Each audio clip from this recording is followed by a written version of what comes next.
इस मसले पर विदेश मामलों के जानकार क्या कुछ कहते हैं, मैं राष्ट्र की आवाज के जरिए आपको सुनवाना चाहता हूं। क्रेमलिन पे जो ड्रोन का अटैक हुआ है, इसका विश्व राजनीति पे फिलहाल कोई खास असर नहीं, बट हां, दुनिया भर में थोड़ी गर्मी, टेंशन्स और चिंताएं बढ़ गई हैं, क्योंकि यूक्रेन रशिया युद्ध में एक ये नया डायमेंशन ऐड हो गया है। अब दुनिया ये देख रही है कि रशिया का रिस्पांस क्या रहेगा इस ड्रोन अटैक के बदले में, और जिसमें रशिया अमेरिका को ब्लेम भी कर रहा है, और कुछ हद तक शायद वो जायज भी है अगर ये यूक्रेन द्वारा उड़ाया गया,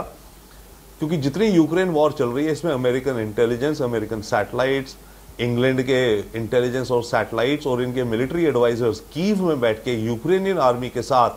प्लानिंग कर रहे हैं कि यूक्रेनियन आर्मी कैसे लड़ेगी, कहां अटैक करेगी। अब उसके अलावा अब ये इंतजार है दुनिया को कि रशिया क्या जवाब देगा। रशिया ने बड़ी लोडेड स्टेटमेंट्स कही हैं कि हम कुछ भी कदम उठा सकते हैं, ये हमारे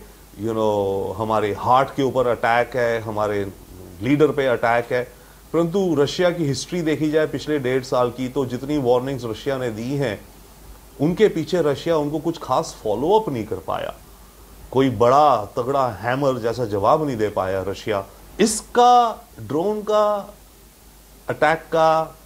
एक असर पड़ेगा जो रशिया के अंदर पड़ेगा। अव्वल हां, एक तो पड़ेगा, रशिया यूक्रेन पे अब जरा ज्यादा मिसाइल मारेगा, या सब इंतजार कर रहे हैं कोई बड़ी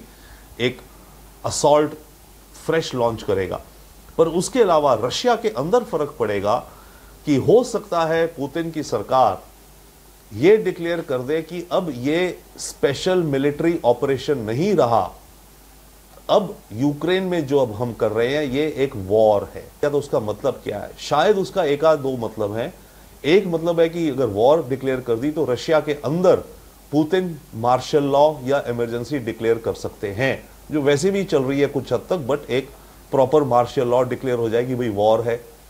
दूसरा इंपैक्ट ये हो सकता है कि रशिया के अंदर जो मोबिलाइजेशन है वो तेजी से बढ़ा दी जाए, सारे 18 साल के ऊपर के मेल्स को बोल दिया जाए अब आपको आर्मी में जाना है, क्योंकि ये तो